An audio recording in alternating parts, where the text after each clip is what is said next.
It seems like I see more of girls that are struggling with this than the other way around. Like I don't see a Mhm. ton of boys that are trying to be girls. Yeah, there are a few, but there's several groups that are affected by this. Historically, people who struggled with with their sense of gender were called transsexuals, and they Mhm. were largely adult males. It was Yeah. 0.7% of the population, almost entirely adult males. Mhm. Dr. Ray Blanchard has done a lot of work with that population. Mhm. And he said they tended to come in two groups. There were autogynephiles, and these are guys for whom it is a fetish. They get aroused at dressing as a woman, at picturing Mhm. themselves as a woman, at going into women's spaces. So Mhm. these are the guys who are getting into the bathrooms and they're in there gawking at women erect because they get Wow. off on this. Mm. But then there's Which all side note, the oh yeah, Leah Leah Thomas, Thomas, yeah. did you hear how the real girls Hmm. are feeling very uncomfortable because he's getting erect in front of them, like while Of they're course he is. in their He's a male. He's a heterosexual man who is laughing at everybody because yes. he's getting coddled and he gets to be naked in the bathroom with the naked girls. Of course Wow. he's getting erect. That He's is an autogynephile. That's so that's what that typical. reminded me of. Yeah. That is exactly that's what made me think about it because I'm like, "Oh my Yeah. gosh, this sounds exactly like this dude." Yeah. And then the other traditional population of men were ones who were same sex attracted and embarrassed about it. And so they'd say, oh, I'm not really homosexual. I was really meant to be a woman. So those were the two Right. traditional transsexual groups. Mhm. In the last 10 years, we've just seen an explosion of teenage Yeah. girls. And Yeah. there's a lot of reasons why that may be. But as you were talking about, puberty is difficult. Being a Mhm. girl is difficult. We are Yeah. in a pornified culture. um, you're a bit younger than I am, but I don't know what your experience has been. But what I understand is like women under the age of 40, sex and brutality kind of go hand in hand. I just kind of got alerted to this in a couple of my online groups where some younger women were talking about it. And I did a little research, and Abigail Schreier's book mentions Mhm. it, The Yeah. Irreversible Damage. That girls are accustomed to being choked, slapped, hair pulled, spit on during sex. And they consider that's like part of the sexual experience. Well, it's no wonder girls don't want to have sex. It's no wonder they want to opt out of womanhood Oh because my this is what gosh. porn is teaching them. Porn has gotten just brutal because, like any drug, porn is a drug. You Mhm. get a little bit, that's not enough. You get Yep. desensitized to it. You need a little bit more. Mhm. Today's porn is nothing like the Playboys and penthouses of our youth. That's like Mm. quaint compared to what porn today is. Right. And with a Um, lot of things too, mhm, even when you watch just like a supposedly PG-13, mhm. they go really far. Yeah. I mean, I just feel like everything is Mhm. everything is going too far these days. Yeah. And especially when it comes to the kids, it's like nobody is thinking about what this is going to do when they become adults. Mhm. Like if you have a kid who has experienced, let's just keep it talking about girls, have a teenage girl who has been exposed to this, choking, spitting, all this. Mhm. That is crazy to me. That's wild. Yeah. Um, and now they're a woman. Now they're an adult woman, and they are trying to cultivate a relationship with their husband, Mm. and they've been exposed to. And I don't mean to laugh, but I'm just like, could you imagine what that conversation is like, to just a Yeah. regular guy who's, not into all of that and and that can really be damaging to a marriage. Mm.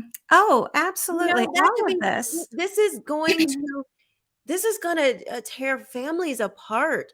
This is Mhm. how are we going to sustain a society if we are raising kids that are just so beyond normal sexual interaction, normal, interaction just with your peers, normal, Mhm. because everything is woke now and everything is, Yeah. like how are we going to have a successful society?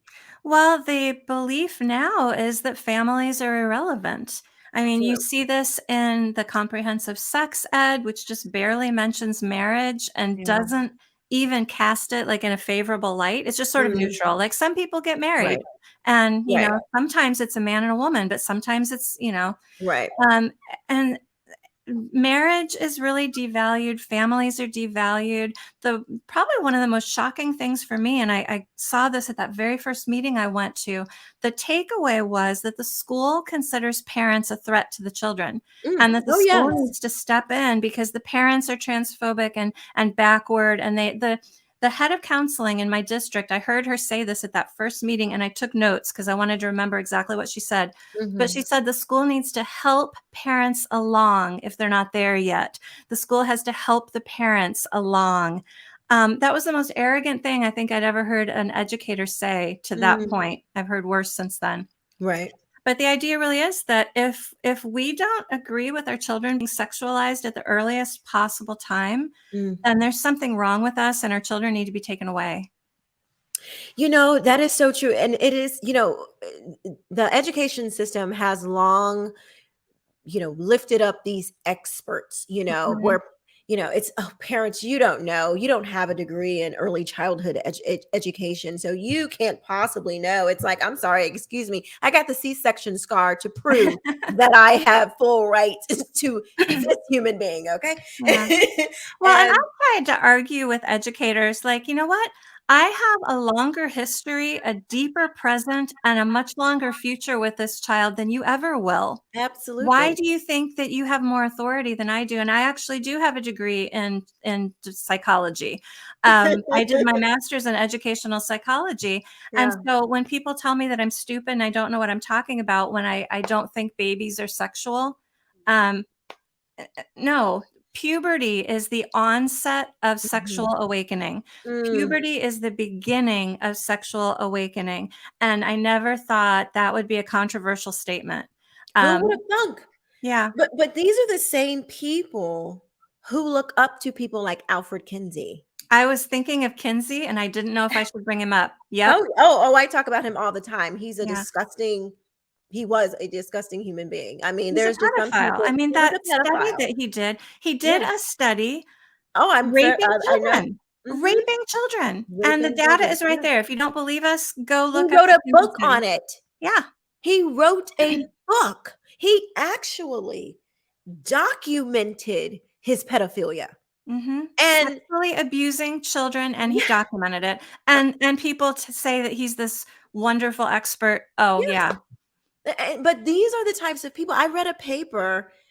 Heather Dyer is her name, and she wrote this paper. She's, an expert, Mm, and she was writing about how the the mhm, boundaries between children and adults should, that should be phasing out mhm. because children don't have a natural innocence.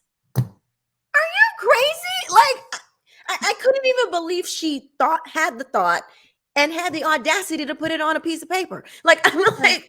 like, at no point did you say, well, that's that's a bit much. At no point. She Yeah. literally had the thought and wrote it down and published it. You know, Like when I went unbelievable. through college, the idea was that children were a tabula rasa, a blank slate. So a child was born and they're a blank slate, Mhm, and it was very heavy on the nature, or I'm sorry, on the nurture side as opposed to nature, because that's the big question of psychology: mhm. is are we the way we are because of nature or because of nurture, Uh-huh, because of mhm. what our biology and chromosomes say, or because of the experiences we've had? Yeah. And I remember it was very, very heavy on the nurture. But now I hear what you just said, Heather Dyer said that children don't have a natural innocence. Mm. But I bet if you said something about original sin, I bet she'd roll her eyes and, oh, you ridiculous Christian. There's no such thing as I'm original sure. sin. Right. But that's exactly what you're talking about if you're Yeah. saying that. Yeah, it is so interesting, when we get into the psychology of it, because that's what makes me think that these people have a sinister agenda. Hmm. Because if you do studies, and I am no psychology expert, I certainly am not qualified on your level at all. I took a a few psychology courses in college. That's about it. But because You read, my you background is yeah. in marketing. What's that? Well, marketing, there's so much of what's going on now that's completely related to marketing, and I am Yeah, not an expert in that, but I yeah, see what's going on. I'm like, I think this is marketing. it is. It is.